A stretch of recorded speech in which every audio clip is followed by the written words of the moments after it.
The Sri Lankan petroleum market has two players at the moment, or exists as a duopoly. On the 27th of March, Minister Kanchana Wijesekara announced that cabinet approval had been granted to three oil companies to receive 150 CPC dealer-operated sheds each. At the moment, 90% of fuel distribution is done by state-run CPC and about 10% by Lanka IOC. But in true Sri Lankan fashion, it was met with resistance.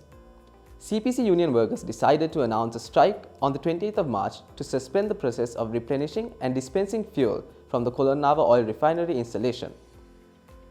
So let's take a look into this. Is this good for the market and eventually better for the consumer? By having more entities involved in the market, it increases the freedom of choice for people.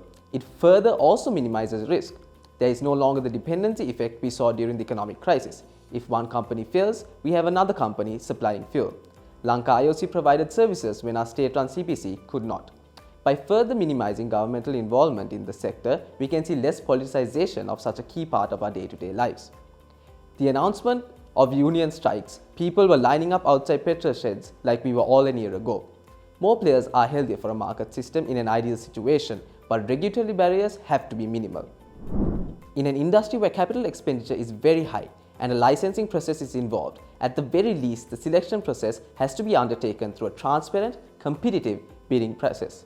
The new players should have price flexibility, and in the last agreement with the Indian Oil Corporation, a condition was that IOC needs government approval for any price revisions. While this may sound good on paper, it just restricts the possibility for innovation. If a company is able to provide fuel at a lower cost, it would not be able to do so under this regime.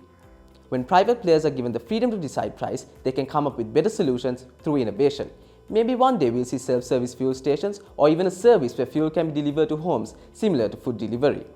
In an environment with price controls, such services will not emerge, mainly as it affects a customer's choice.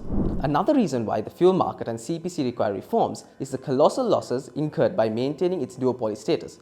For the first 8 months of 2023, the losses were more than Rs 600 billion. To put things into perspective, this figure is 6 times the expended revenue from PAYE tax, from all workers including petroleum workers.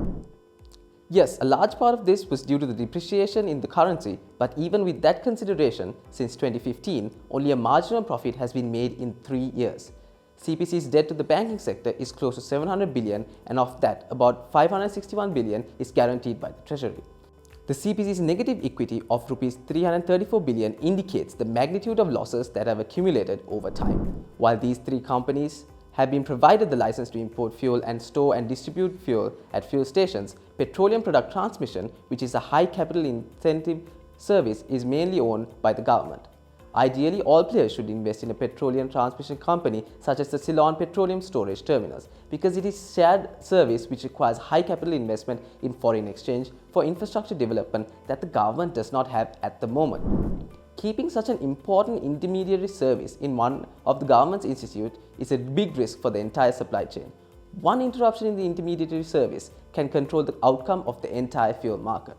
Further, as the government no longer subsidizes fuel, it really has no reason to be involved in the petroleum business other than at a regulatory capacity.